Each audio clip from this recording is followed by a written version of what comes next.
Bueno, nosotros estuvimos viendo la última vez un aspecto de la filosofía de Hegel. Como no es una historia de la filosofía lo que hacemos, sino tomar algunos puntos que creemos que son importantes para, este, sobre todo para el aspecto epistemológico y en el caso de la psicología también para entender la discusión con fondo ontológico que tienen las distintas corrientes de la psicología. Entonces estuvimos viendo eh, en Hegel lo que es su dialéctica y la forma de eh, interpretar el proceso de la realidad. La unificación entre espíritu y materia a través de un proceso dialéctico, de un mismo proceso, mismo espíritu que se va desdoblando para producir la realidad. Y como ese espíritu y también materia, también es digamos así, la concepción ontológica que nos permite superar esa barrera que ponía Kant, que no se podía conocer una parte oscura que es el noúmeno. Bueno, y Kant combate esto, ¿no? Que no hay cosa que se pueda esconder al razonamiento humano, porque el razonamiento humano justamente es parte de ese proceso mismo de la realidad. Y es ese mismo espíritu que se aliena, pero que también se conoce a sí mismo. Eh, ese pensamiento dialéctico, ese pensamiento dialéctico es lo que más ha celebrado el materialismo posterior. ¿Se acuerda usted que dijimos de que a partir de Spinoza, luego Hegel, se abre como la posibilidad del materialismo al concebir como una realidad única? En el caso de Spinoza, con dos modos distintos, y en el caso de Hegel, una sola realidad que va cambiando dialécticamente. Ya no son dos modos siquiera, sino son un proceso de alienación del propio espíritu. Entonces, en estos dos casos se unifica la realidad en un solo elemento eh, cambiante en modo según Spinoza y en Hegel en un proceso dialéctico. Entonces, en Hegel esto es concebido como un panteísmo, es decir, no hay un afuera de esta realidad, no hay una trascendencia a la realidad. La realidad es inmanente. Entonces, al no haber trascendencia, el Dios es parte de la misma realidad. No hay un afuera. Entonces se concibe así que en el pensamiento de Hegel en realidad este es panteísta, o sea, todo es Dios. U otra forma de decir, no hay nada fuera de la realidad del universo. Eh, como se darán cuenta, este mismo presupuesto da para afirmar Dios existe como para afirmar Dios no existe, ¿verdad? Porque no hay un afuera de la realidad mm, eh, del universo. ¿Se comprende acá, verdad? La forma de razonar. ¿Alguna duda? ¿Alguna incomprensión? ¿Algo que no entendieron? Porque este aspecto es muy importante. Como el idealismo da lugar también al materialismo, da lugar al materialismo por justamente este, en, en el proceso del pensamiento de unificar la realidad. Qué irónico, ¿no? Sí, al unificar la realidad y al negar una trascendencia, entonces eh, el origen del universo se explica por el universo mismo. ¿Entiendes? El origen del universo se explica por el universo mismo. No hay una afuera. Y es el espíritu absoluto que se desdobla en un proceso dialéctico, dice Hegel. Y eso es lo que le va a discutir ahora este autor que vamos a ver, que es Marx, el pensamiento de Marx. Dos aspectos, la dialéctica y la totalidad concreta. Vamos a ver si podemos desarrollar todo hoy. Primera cuestión que tenemos que tomar en cuenta, ya lo habíamos visto antes, en esto coincide con Kant de alguna manera, porque para Kant también no es la realidad la que entra en nuestra mente, como decía Hume, sino que la mente va, o sea, el,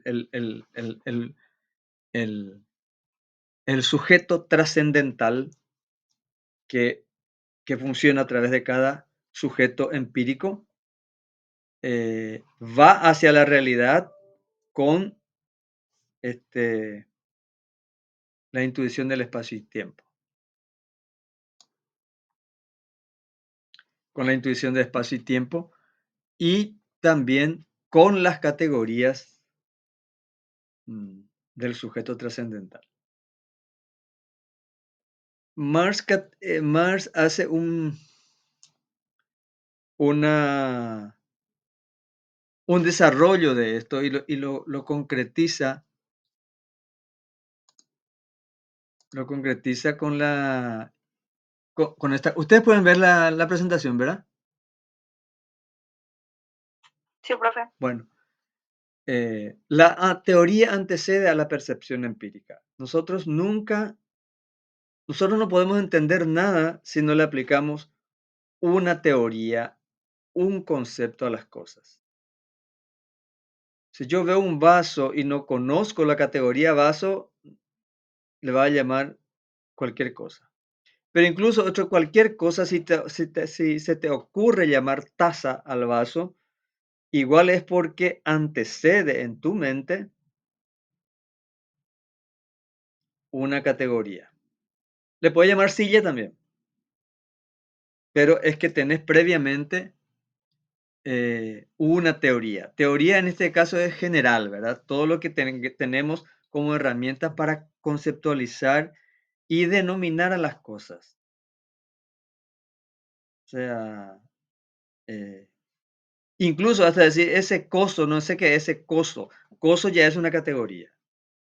Es una forma de identificar algo que está indeterminado porque no lo conoces. Pero sí podés decir es un objeto. Un coso es un objeto. Entonces, eso también es una teoría. Entonces, a cualquier percepción empírica le antecede una teoría. Incluso cuando uno dice, me parece que es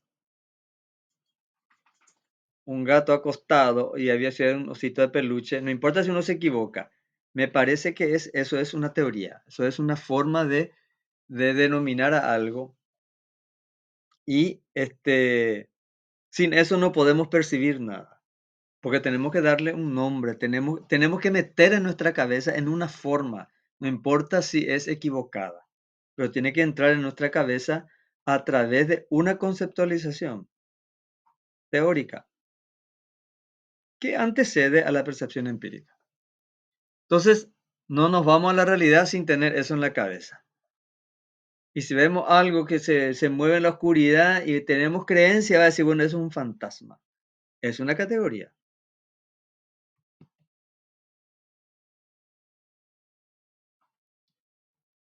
Bueno. ¿Y qué es la teoría? Es una reproducción de la idea, una reconstrucción del movimiento de las cosas, de las cosas existentes. Eh, Solo tenemos teoría de lo que existe o está en proceso de hacerse o de existir. Em, y otro aspecto es que no es una copia de la realidad, sino es una forma de meter en la cabeza una realidad y que nosotros nos metemos en la cabeza a través de una conceptualización, a través de una reconstrucción ideal en la cabeza. No es una copia, o sea, nosotros no se copia en nuestra cabeza. Em, Marx, para elaborar su teoría, hace una crítica a los materialistas de la época. Esto es muy importante porque vamos a ver un aspecto que es novedoso. Los materialistas ya existían, ya surge de lo que se llamó la izquierda hegeliana, justamente porque decimos el pensamiento idealista llega a un punto que unifica todo el universo en una misma cosa, y de ahí se le desprende una facción teórica, política, ¿verdad? Del idealismo hegeliano. Es que apagué mi cámara, pero no sé por qué no se me prende.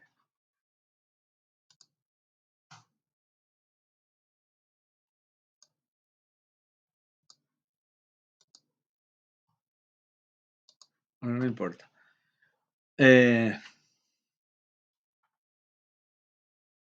Bueno, ¿y qué es lo que le critica a los materialistas de la época, Marx? Ahí ya sale. ¿Qué es lo que le critica? Eh, es que para los materialistas la realidad material es la naturaleza, lo que está ahí afuera, lo que está ahí, este, pongamos ejemplo Hume, ¿verdad? Hume ve que la realidad entra en nuestra mente. Nosotros somos una tabula rasa, la realidad entra en nuestra mente. Eso ya lo había visto también Descartes, ¿verdad? Una crítica que se le hacía también a Descartes, de que también el individuo era pasivo porque ya tenía ideas innatas, y en el caso de los materialistas era pasivo porque es la realidad la que entra en nuestra cabeza. Entonces dice Marx que contradice a su maestro del materialismo como es Feuerbach, y le dice, la realidad no es solamente lo que vemos por fuera de nosotros. La realidad material es también lo que nosotros hacemos y es sobre todo lo que nosotros hacemos. O sea, nosotros no estamos en un bosque virgen viendo la naturaleza de nuestra realidad. Nosotros estamos en una silla, en un escritorio, en la cama. Caminamos no sobre la tierra húmeda, estamos caminando sobre veredas, calles, en nuestra casa sobre pisos. Ni siquiera usamos nuestra carne del pie no está en contacto con el piso, sino a través de un zapato. Todos son cosas hechas por el ser humano. Entonces la realidad es más allá de la realidad natural, el sol, los árboles, el río, pájaros. La realidad es lo que hacemos. La comida, el café, la cerveza, el vino, el fernet. Eh, La entonces, segunda naturaleza que decían los tomistas. ¿eh? La segunda naturaleza que le Sí, llamaban los tomistas. exactamente. Es claro. Y no solamente, no solamente es, digamos, excepcional o poquita cosa las cosas que hace el ser humano. Está la naturaleza por un lado, pero nosotros, Profe, sí, adelante. tengo una consulta nomás. ¿Existe una verdad absoluta? O sea, viste que hay, viste una vez un video donde había un expositor que decía, o sea, un profesor que decía que la realidad es una construcción social, ¿verdad? Pero me nace la duda en que existe la verdad absoluta o no. Y tenemos un problema típico en epistemología, ¿verdad?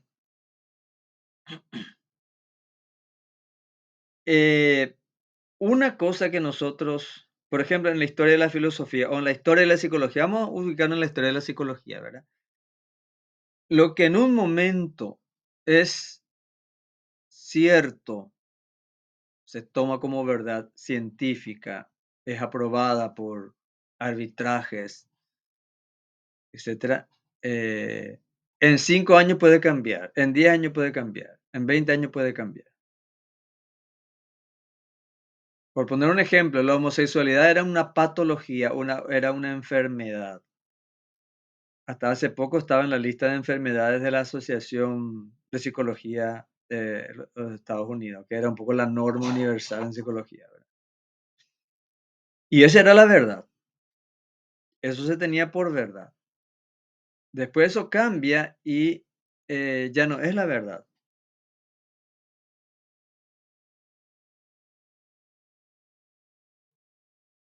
Incluso nosotros podemos estar muy convencidos de lo que ahora estamos entendiendo no va a cambiar.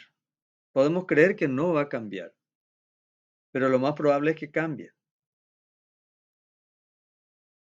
El caso de la física, por ejemplo, es paradigmático, ¿verdad? Hasta hace poco creíamos que la física newtoniana explicaba casi todo, ¿verdad? O todo.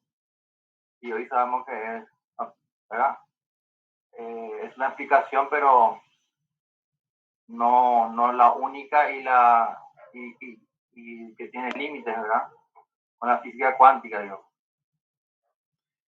En términos religiosos se suele hablar de verdad absoluta. O en el caso del platonismo, que llega un momento en que el ser humano va a estar en presencia de las esencias.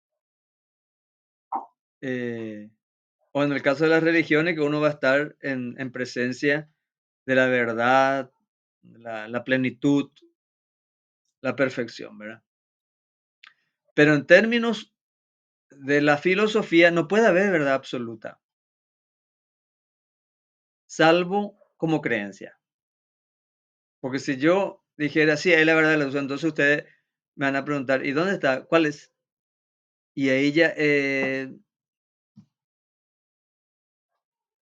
nosotros nos manejamos por una serie de aproximaciones a los conocimientos que después, lastimosamente o para nuestra felicidad, va cambiando. Lo que creíamos que era verdadero no era. Durante miles de años se creyó que el Sol giraba alrededor de la Tierra. Y fue un desastre cuando se descubrió que no era así. Fue una crisis total en el mundo. Y lo peor todavía no venía. Lo peor fue cuando Darwin dice, nosotros somos simios. Cuando nos creíamos unos seres muy excepcionales en el universo. En términos religiosos decían, por ejemplo, Tomás de Aquino, ¿verdad? Somos ángeles caídos, ¿verdad? O sea, venimos de otra dimensión. Y hasta cuando Darwin dice, pero vamos a ver un poco la columna vertebral, la forma del cerebro, a ver, por aquel chimpancé medio que nos... Vamos a ver. Y hasta que descubrieron que somos animales. Eso fue muy difícil de digerir también para el ser humano. Se imaginen miles de años pensando que no éramos nosotros, esos bichos. Entonces, la verdad, el conocimiento es un proceso. Es un proceso no solamente de perfeccionamiento, porque un concepto podemos ir perfeccionando, pero a veces hay que cambiar radicalmente, cambiar totalmente, creer lo opuesto. Lo opuesto. No sé si responde a eso, instructor SNPP. ¿Cómo es tu nombre?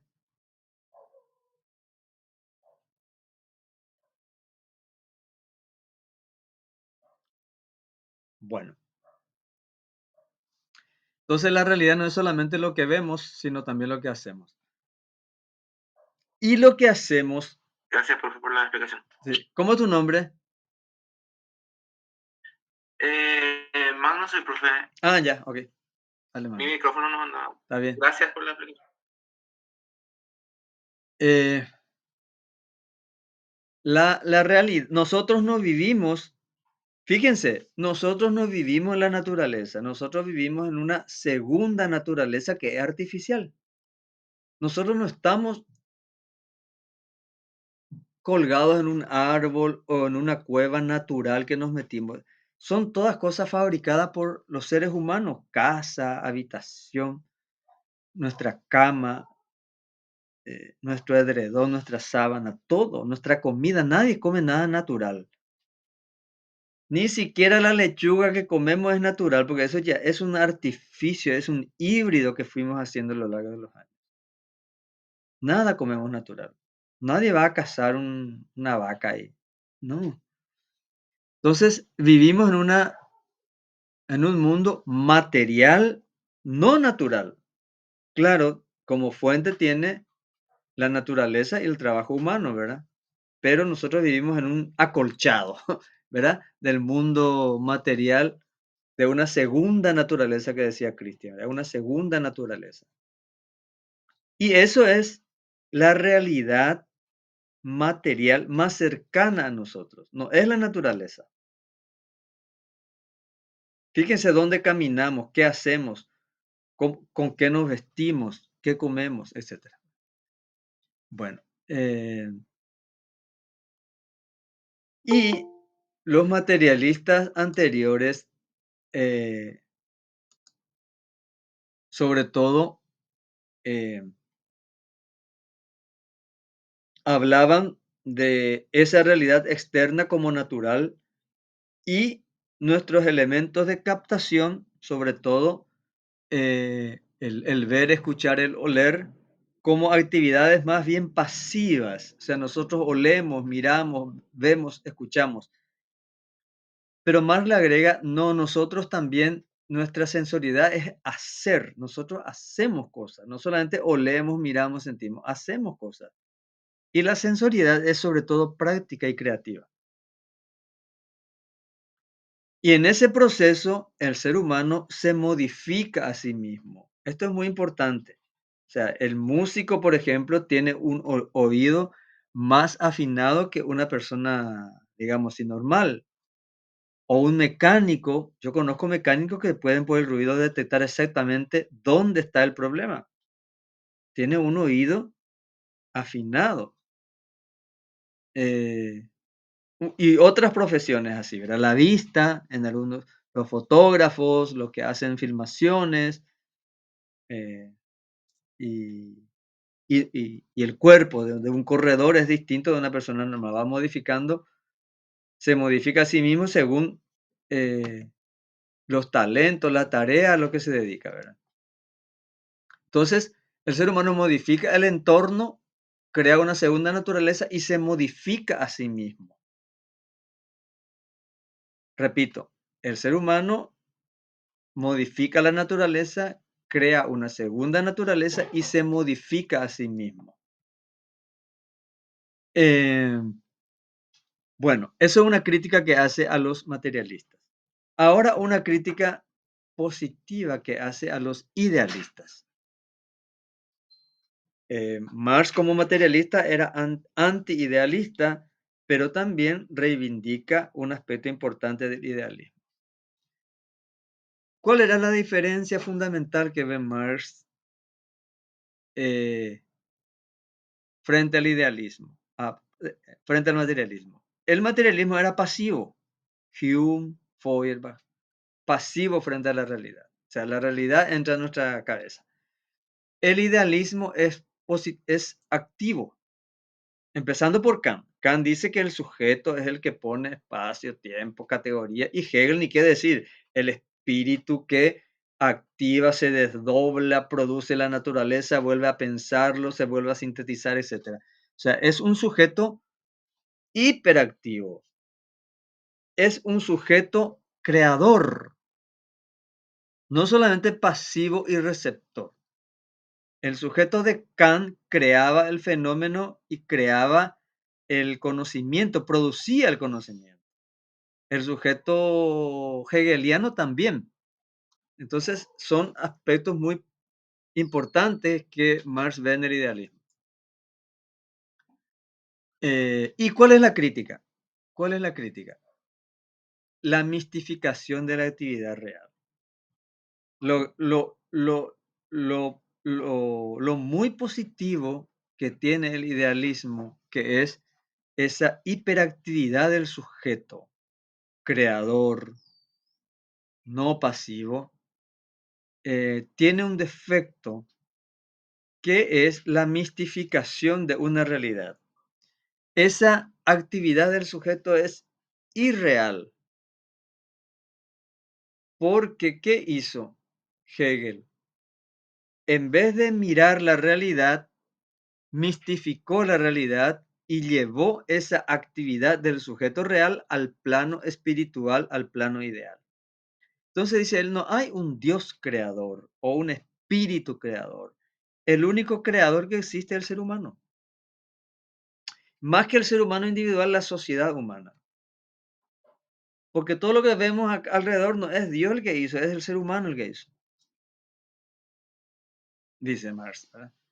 Entonces, lo que hace Marx con su crítica es decir, genial lo del idealismo y el espíritu creador. Pero ustedes llevaron el espíritu a la luna. El creador está acá, somos nosotros.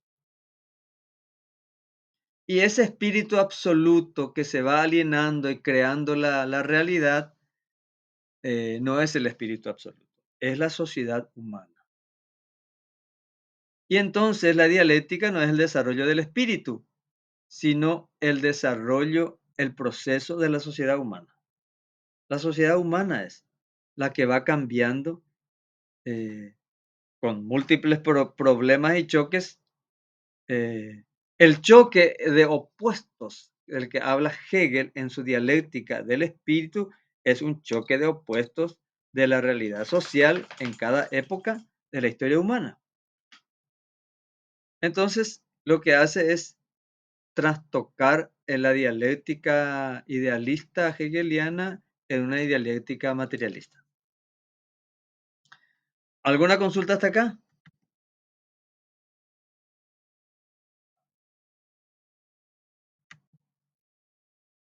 ¿No es muy confuso?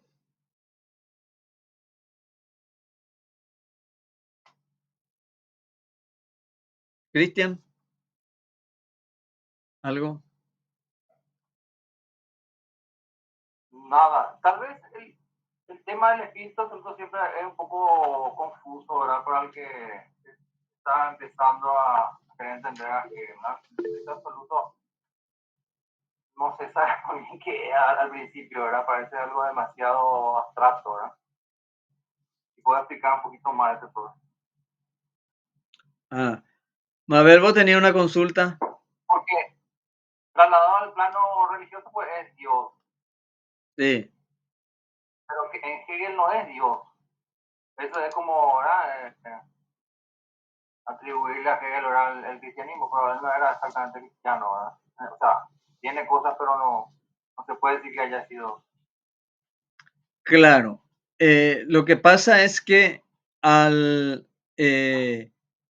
darle a ese espíritu absoluto el factor de creación de la realidad, pero no como acto creador en el sentido de externo a la realidad. El espíritu absoluto es un proceso de un espíritu que cambia. Se cambia a sí mismo. De sí sale, de ese espíritu ideal sale la naturaleza. Pero no es que ese espíritu crea como un Dios externo, sino de sí mismo, de sus entrañas sale la realidad mundana, universal. Ese es el espíritu absoluto. Es el espíritu absoluto, ¿verdad? El espíritu creador, pero no en el sentido de creador de la nada, porque ya existía el espíritu y de él mismo sale. No es un acto creador, sino un proceso de creación que, que Hegel le llama alienación. Yo me hago otro. Yo me hago otro. Esa es la alienación. Yo me transformo en otro. No dejo de ser yo, pero se produce algo que sale de mí.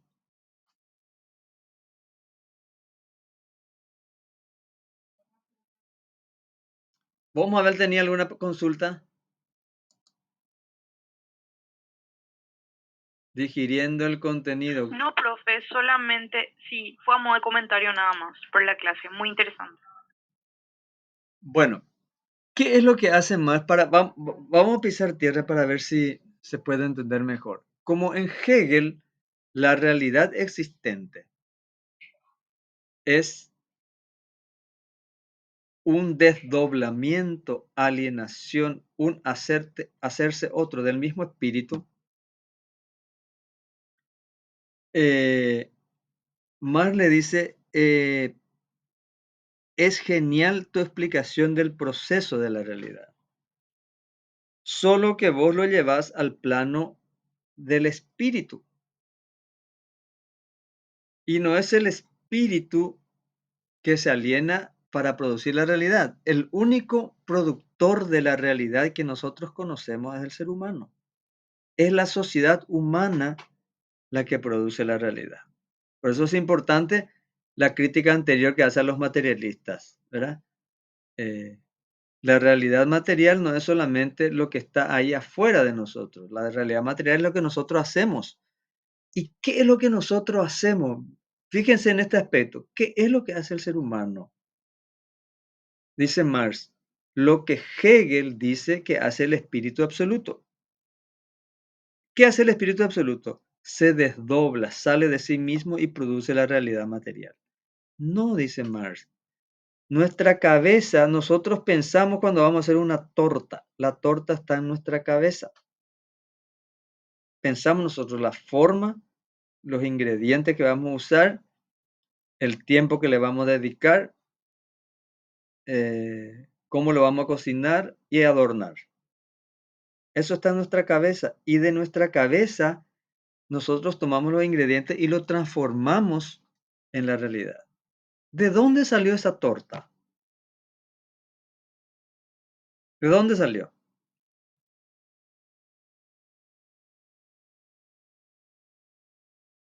La torta ya estaba en la cabeza.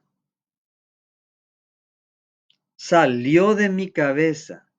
Ahí dice, me alieno. De acá sale y se va al plano de la realidad a través de mis manos, por supuesto. Pero La torta es mi yo proyectado hacia afuera. exactamente. Es parte de mi yo. Es parte de mi yo que está ahí afuera. Yo hago una silla. Yo hago una sopa paraguaya. Yo hago un reciclado de botellas para producir un objeto nuevo, pero ese objeto estaba en mi cabeza. Soy yo en que me fui de acá a allá. Me transformé en cosa. Una parte de mi ser. Acá estaba.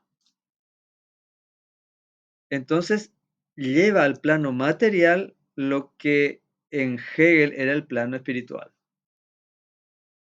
Entonces, no es el espíritu absoluto, es el ser humano, la sociedad. ¿Y cómo yo pude tener eso en la cabeza? Porque aprendí de otros, tengo experiencia, he visto. O sea, no es el yo personal, individual nomás, que es muy importante a la hora de hacer, ¿verdad? Pero hay una especie de yo de la sociedad humana que me educó, que me enseñó, que me hizo aprender para poder hacer eso. No es un yo privado. No es un yo privado, es con mismo yo de Kant, solo que para Kant era también ideal y abstracta. En este caso es concreto, es mi maestra, mi mamá, mi vecina, mi tía, alguien me enseñó y otros más me enseñaron, o YouTube, que es también una persona que hizo en YouTube, vi un tutorial para hacer una torta. Entonces, esa sociedad humana operó a través de mí y mi propio talento para producir algo nuevo. ¿Qué les parece la explicación?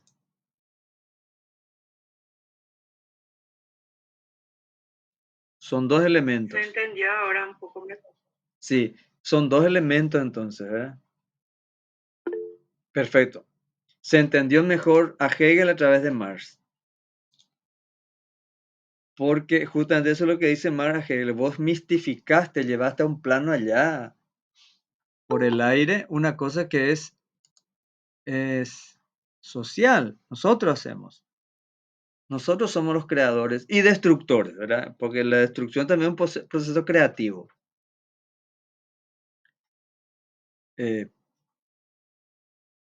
Entonces se incorporan dos elementos. La creatividad humana no solamente individual, social. Nada no podemos hacer que no hayamos aprendido. Incluso para crear una cosa absolutamente nueva necesitamos haber aprendido un montón de cosas que nos viene no solamente de nuestros padres, nuestros docentes, de miles de años atrás, porque ellos también aprendieron. Imagínense hacer un pan, que es una cosa relativamente sencilla de hacer. Tiene miles de años de historia de la humanidad que fue creando, mejorando, o para hacer una cerveza, o para hacer una tortilla. ¿Cuántos miles de años pasaron de aprendizaje, de perfeccionamiento, de conocimiento, de transmisión de eso? Que Hegel le llama espíritu absoluto, pero Marx dice, no, es la sociedad humana, es la sociedad humana. Bueno, entendimos a Hegel, ojalá en la próxima clase entendamos. Entonces, el mundo real es el mundo, la realidad no es el mundo extraño, distinto de nosotros, es el mundo de nuestra praxis, lo que nosotros hacemos. Todo es praxis, o sea, todo es producto del trabajo humano, de la labor humana. Y nuestro conocimiento tiene que ver con la praxis. Aprendemos cosas para hacer cosas, para mejorar cosas, para empeorar, pero es en función de hacer cosas. Y nosotros conocemos la realidad en la medida en que se crea la realidad humana. Nosotros funcionamos en orden a la realidad humana. Y nuestra forma de ser habitual es como ser humano práctico. Somos seres humanos prácticos. O sea, ¿para qué nosotros estudiamos? ¿Para qué nosotros trabajamos? Todo tiene un fin práctico. Uno no va al trabajo para ejercitarse. Tiene un objetivo. Uno no va a la facultad porque le gusta Itapu Itapunta. Tiene un objetivo y es práctico. Tener un oficio, una profesión, aprender algo. Todo tiene un fin práctico. Bueno, ¿cuántos minutos tenemos? No quiero que dure más de 1 hora para poder hacer esto la próxima vez, lo de la pseudoconcreción. Tenemos 20 minutos. Bueno.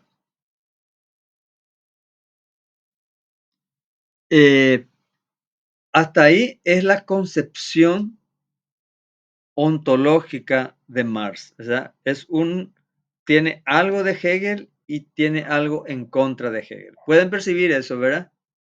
A ver, ¿quién me puede decir qué tiene de Hegel y qué tiene en contra de Hegel?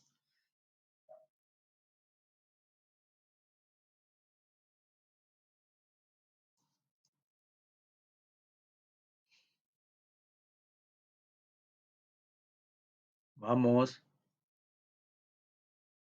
Empiece con cualquier caldito de alimento. Cualquier idea que se les ocurra. La idea del espíritu absoluto, profe. Sí, ¿qué?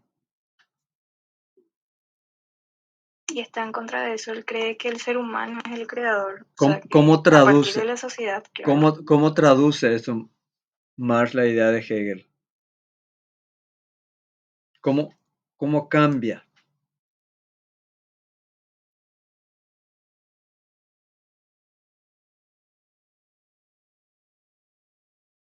Si ustedes se dieron cuenta, su primer cambio es una crítica a los materialistas. Ustedes no están viendo algo que los idealistas sí vieron. Ustedes están ubicando al sujeto como un ser contemplativo que mira el horizonte. Y no están viendo que el ser humano es un animal que hace cosas. Y el que vio esto es el idealismo. Por eso para el idealismo el sujeto es muy importante. Es tan potente, tan perfecto, tan creativo que produce la realidad. Solo que el idealismo se fue de mambo. En vez de ubicar eso en la sociedad humana, lo ubicó en el espíritu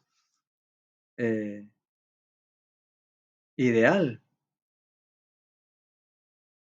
En algo más trascendental sería, ¿verdad? No, sacó de lo humano, puede ser, ¿no? No trascendental, porque Hegel no asumía lo trascendental, sino en un espíritu místico. Sí, y de esa manera pues aparece como que las ideas son independientes al mundo, ¿verdad? Sí. Las ideas tienen como vida propia y las ideas generan ideas y así en una cadena, ¿verdad? Donde prácticamente no se toca el mundo ideal con el mundo real, ¿verdad? Claro. Y lo que está diciendo Omar es, no, esas ideas tienen una raíz en el mundo real, en la sociedad, por ejemplo. ¿Verdad? Sí. Las ideas, Eso también nos lleva al famoso intelectualismo, profe, que ¿verdad? Los intelectuales pues creen que sí, el mundo de las ideas es siempre sí, más fuerte que, ¿verdad? sí, Que otra cosa. Y acá lo que más está diciendo, el mundo de la idea es muy importante porque es la conciencia humana, por ejemplo, la que mueve cosas, que hace que ocurran cosas, que puede transformar cosas. Pero esa conciencia está anclada en la realidad, no es independiente a ella. Y y lo que para Hegel, los idealistas como que él sí, hacían era una separación terrible, ¿verdad? una separación y una mistificación le llama Marx, ¿verdad? Le daba potencia a esa idea, pero independiente de la materia. En todo caso, la materia era una alienación del espíritu, pero es el espíritu el que movía el proceso.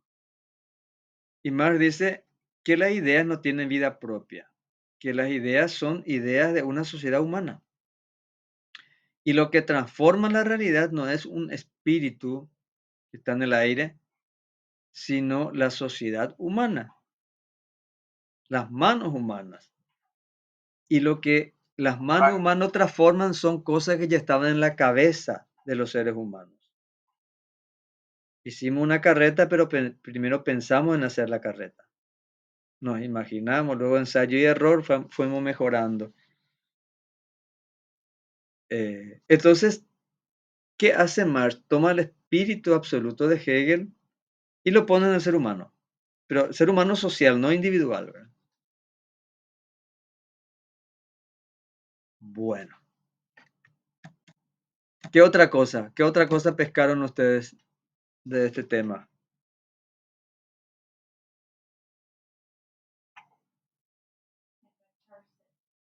El creador, el creador de la realidad es la sociedad humana, no hay otro.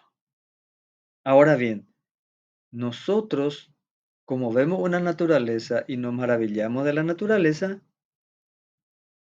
como nosotros somos creadores, pensamos que eso fue creado por alguien superior a nosotros. Pero ese ser superior a nosotros somos nosotros mismos mistificados, que es lo que hace Hegel. Hegel ve al ser humano transformar la realidad, pero concibe que la realidad más compleja del mundo natural es la creación de un espíritu más inteligente, anterior a nosotros. Y Marx dice, es al revés, como nosotros nos reconocemos creadores, pero al final nos negamos que seamos los únicos creadores, ponemos un creador más perfecto por encima de nosotros. Es lo que decía también Hume. Hume decía, la idea de Dios es la idea de un ser humano perfecto, que tiene todas las cualidades del ser humano, solo que llevados a la perfección.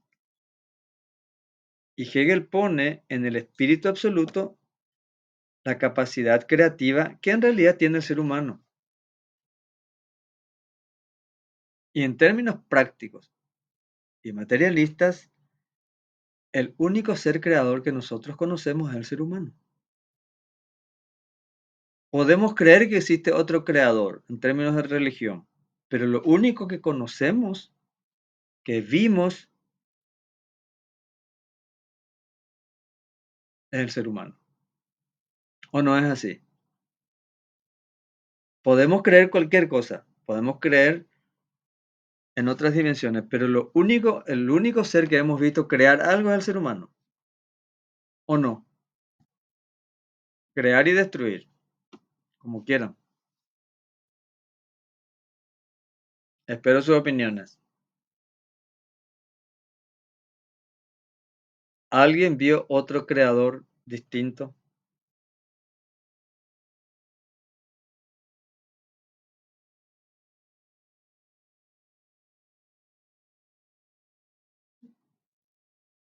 En realidad, hay muchos animales que hacen cosas, pero el único ser que piensa previamente para hacer, diseña y cambia y es creativo es el ser humano, porque el castor también hace cosas. Varios animales pueden hacer cosas, usar ciertas herramientas, pero el único que piensa previamente y puede acumular el conocimiento de varias generaciones es el ser humano, el auténtico creador que nosotros conocemos. Bueno,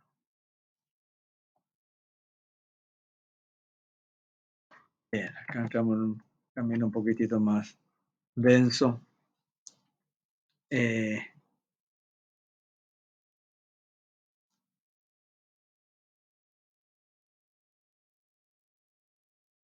Profe, sí, no.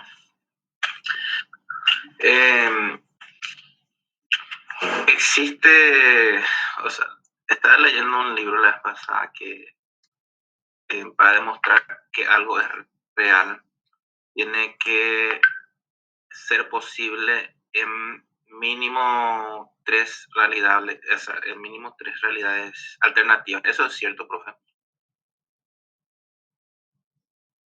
no entiendo lo que querés decir. La vez pasada estaba leyendo un libro. Por ejemplo, demostraban la existencia de Dios, ¿verdad? Y demostraban por realidades alternas, ¿verdad? En una realidad donde la vaca vuela, un ejemplo. En otra realidad donde hace cosas distintas a nuestra realidad, ¿verdad? Y en todas esas realidades era posible la existencia de un ser creador, ¿verdad? O sea, sobre las realidades alternas. Eso quiero saber más si estaba en lo correcto aquel libro que descargué o no sé si qué opinas referente a eso. Sigo confuso en lo que querés explicar, pero la vez pasada estuvimos viendo las pruebas de la existencia de Dios, cómo lo refuta Kant.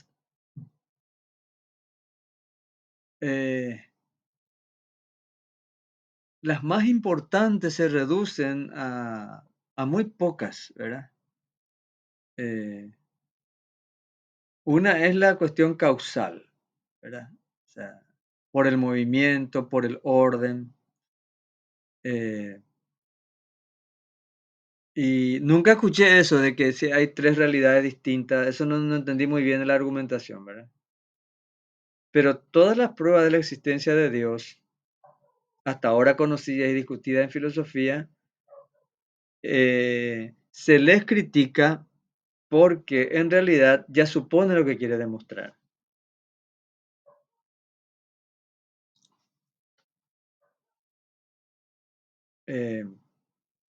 Quizá la más seductora es la de la causa eficiente, ¿verdad? O sea, todas las cosas se mueven y nosotros sabemos que todas las cosas que se mueven, algo le mueve, algo causa el movimiento. Y eso no puede tener un, no puede ser hasta el infinito. Tiene que haber un momento en que haya una causa del movimiento que no se ha movido. Y este sería Dios, ¿verdad?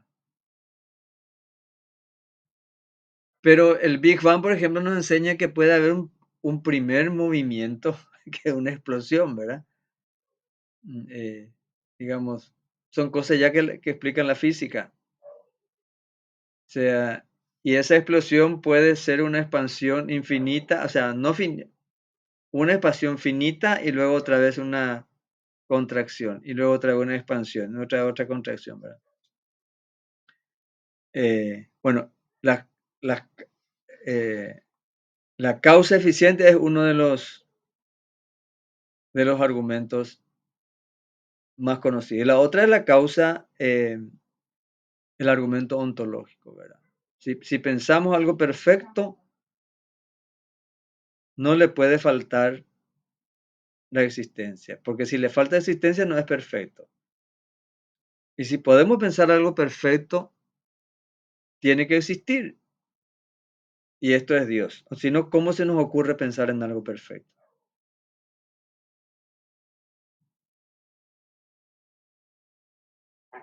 famoso, cómo lo finito puede pensar lo infinito si de alguna manera ya no tuvo contacto con lo infinito. Sí. Eso suele ser un... Y eso viene de Platón, porque Platón dice que nosotros estuvimos en presencia de la perfección y entonces es lo que hacemos una especie de reminiscencia de eso mismo.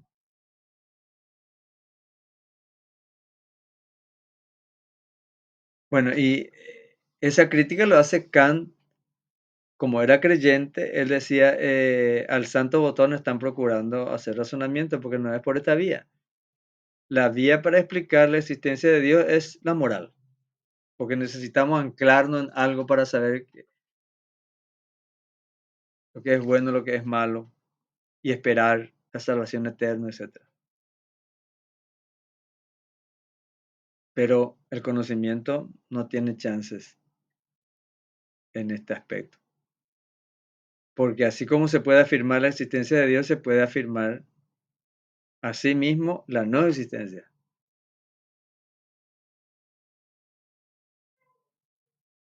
¿Está bien?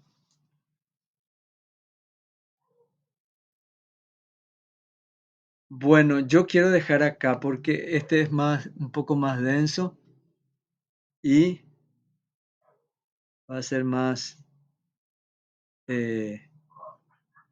vamos a terminar en la próxima clase.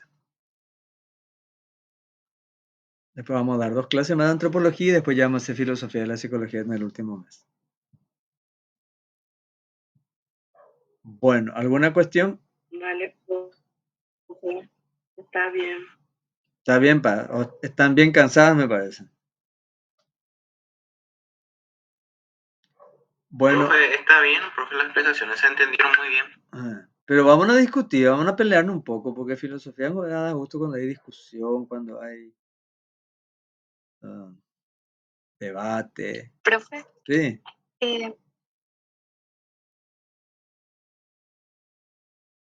la idea del espíritu absoluto de Hegel igual me sigue siendo confusa, o sea, no, no entiendo su espíritu absoluto. ¿qué entendiste vos?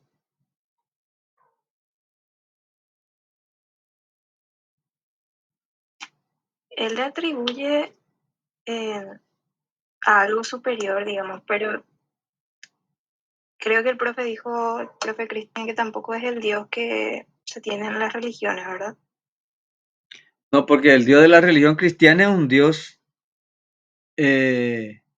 trascendente.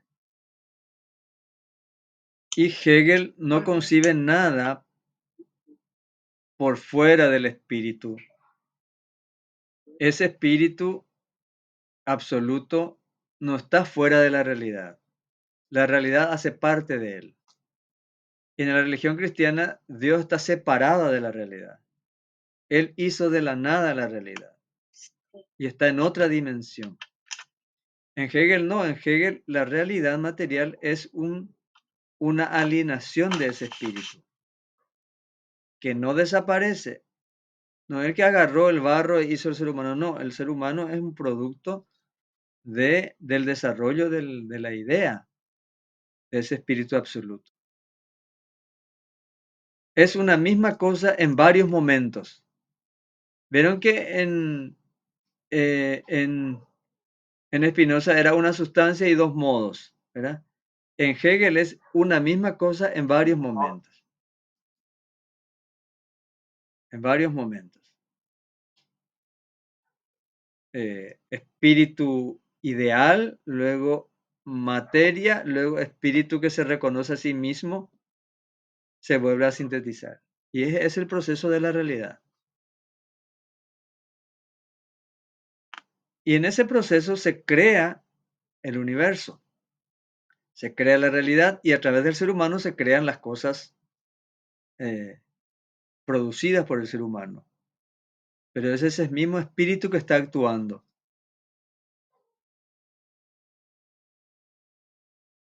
En realidad es muy sencilla la idea de Hegel.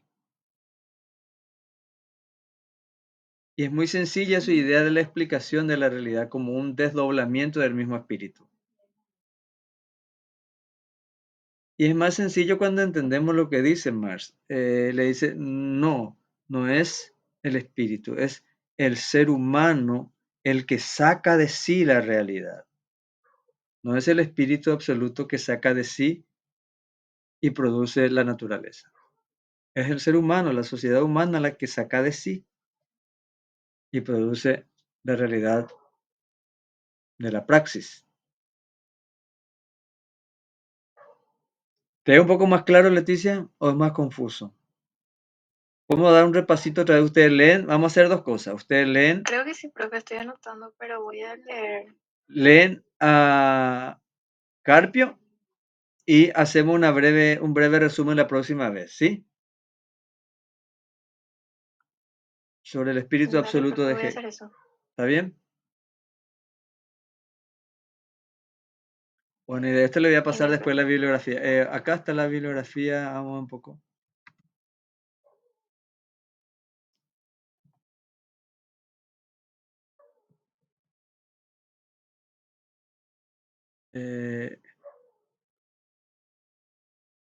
Le voy a pasar una bibliografía más específica de un artículo, porque no me van a leer todas estas cosas que están acá. Bueno, nos vemos en la próxima clase, ¿sí?